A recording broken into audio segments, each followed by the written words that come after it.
Poaching is a time-honored and very gentle way to cook a lot of different things, like salmon, as we're going to do today. But usually the poaching liquid is water, wine, or a sauce. Today we're poaching salmon in olive oil, and so I put the olive oil in a very deep pot, and I've also added some sprigs of thyme and rosemary to help flavor the oil. I also peeled a lemon, and I'm going to add the lemon peel also. Now I'm maintaining the temperature at 180 degrees. Now it's important that you have a deep fry or candy thermometer, as I do here, because we need to have the temperature of the oil at 180 degrees.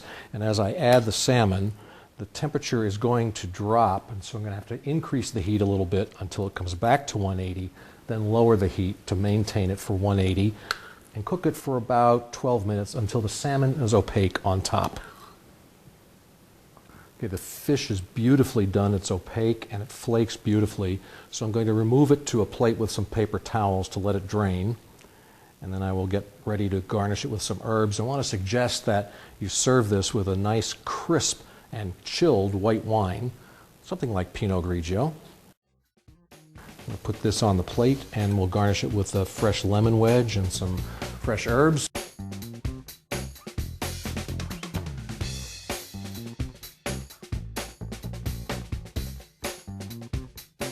And I want to remind you that you can get the recipe by writing to me here at the station, or go online and click on the Kitchen Guy link.